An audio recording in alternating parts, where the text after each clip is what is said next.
orang-orang yang sebaiknya tidak minum kopi, ya. Yang pertama, siapakah mereka?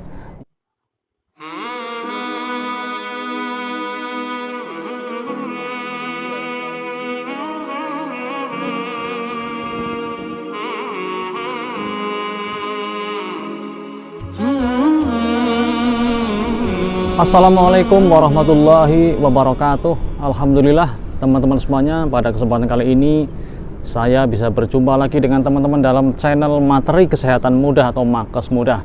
Saat ini saya berada di atas jembatan yang di bawahnya adalah saluran irigasi untuk pertanian yang dibuat oleh pemerintah.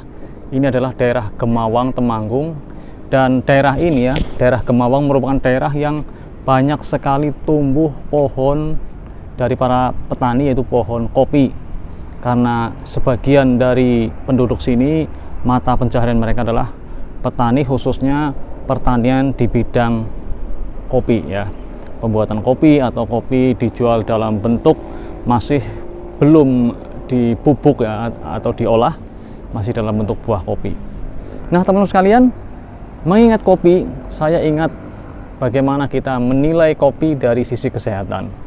Kita tentu sebagian sudah mengetahui manfaat dari kopi, bisa sebagai antioksidan ya, yang akan menetralisir radikal bebas, bisa untuk membuat mood atau perasaan jadi lebih baik ketika dalam kondisi mungkin stres atau banyak hal yang harus diselesaikan. Kemudian salah satu cara memperbaiki mood tersebut adalah dengan minum kopi. Namun di samping itu teman-teman sekalian, kopi juga memiliki dampak negatif.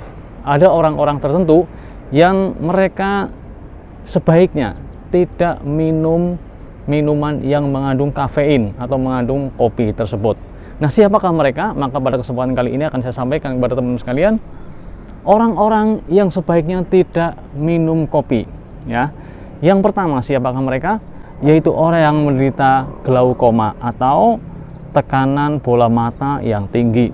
Orang-orang yang menderita penyakit ini, ketika dia minum kopi, maka gangguan tekanan bola matanya bisa menjadi lebih tinggi ya, atau bisa menjadi semakin sakit, pegel ya. Kalau diukur dengan tekanan bola mata, maka bisa naik tentu saja dalam waktu yang tidak terlalu lama ketika setelah minum kopi, karena akan ada reaksi. Nah kemudian yang kedua, yang sebaiknya tidak minum kopi adalah orang dalam kondisi hamil tua khususnya, karena ini berisiko terjadi kehamilan keguguran atau melahirkan sebelum waktu dia terjadwal melahirkan ya, atau dikatakan sebagai lahir prematur ya. Kalau ibu-ibu dalam kondisi hamil, apalagi hamilnya mungkin sudah lebih dari 7 bulan, maka jangan banyak-banyak minum kopi. Ada batasannya, maksimal ya 200 mg. Jangan lebih dari itu, jangan pagi, siang, sore, malam minum kopi, karena berisiko terjadi kontraksi pada rahimnya.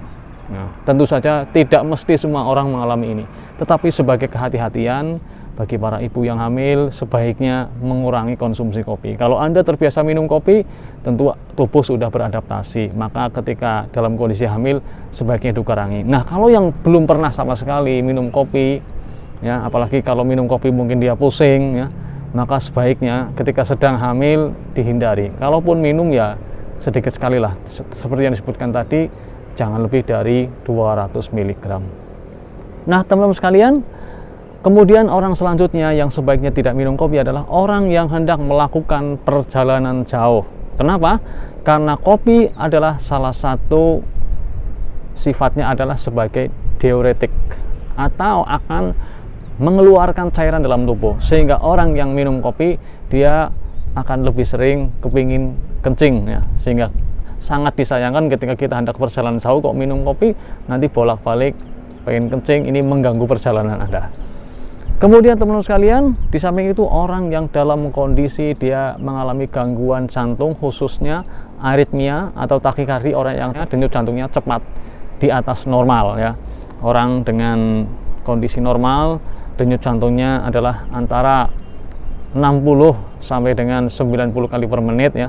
Nah, tapi kalau dia sudah 100-110 kali per menit, sering dalam kondisi seperti itu, dalam kondisi takikardi atau denyut jantung di atas normal, atau aritmia, kondisi denyut jantungnya tidak stabil, ya, ini tentu saja bisa diketahui oleh orang-orang yang tahu tentang irama denyut jantung atau dengan menggunakan alat elektrokardiograf.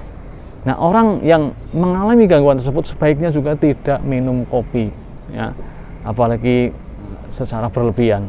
Ini akan menambah risiko gangguan dari penyakit jantung tersebut. Kemudian teman-teman sekalian, ada lagi orang yang sebaiknya tidak minum kopi adalah orang yang menderita diare atau gangguan pencernaan, ya. Karena apa? Karena di antara sifat kopi adalah akan meningkatkan peristaltik usus, ya. Jadi kerja usus menjadi semakin cepat. Oleh karena itu ketika seseorang minum kopi, maka kemungkinan dia bisa mengalami tambah besar, tambah diarenya, ya, sehingga tidak sembuh-sembuh, malah justru tambah diare. Kemudian selanjutnya teman-teman sekalian, orang yang sebaiknya tidak minum kopi pula adalah orang yang dalam kondisi depresi atau cemas yang berlebihan, ya. Karena denyut jantung akan menjadi lebih cepat, sehingga kecemasan pun bisa bertambah.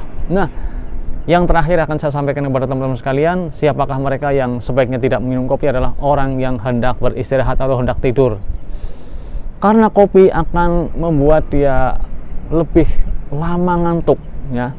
Sifat kafein, dia membuat mata melek. Ketika orang hendak tidur dalam kondisi mau istirahat kok malah minum kopi, maka ini nanti bisa sulit tidur, ya. Gelibagan rok kanan kiri, tidak tidur-tidur, ternyata dia baru saja minum kopi. Jadi sebaiknya teman-teman sekalian, ketika Anda minum kopi maka jangan kurang dari 6 jam. Kalau mau istirahat, misalnya istirahat Anda jam 10, maka paling enggak, ya, 6 jam sebelumnya Anda sudah tidak minum kopi, sehingga istirahat Anda tidak mengalami gangguan. Nah, itulah teman-teman sekalian apa yang bisa saya sampaikan pada kesempatan kali ini tentang orang-orang yang sebaiknya tidak minum kopi. Semoga bermanfaat.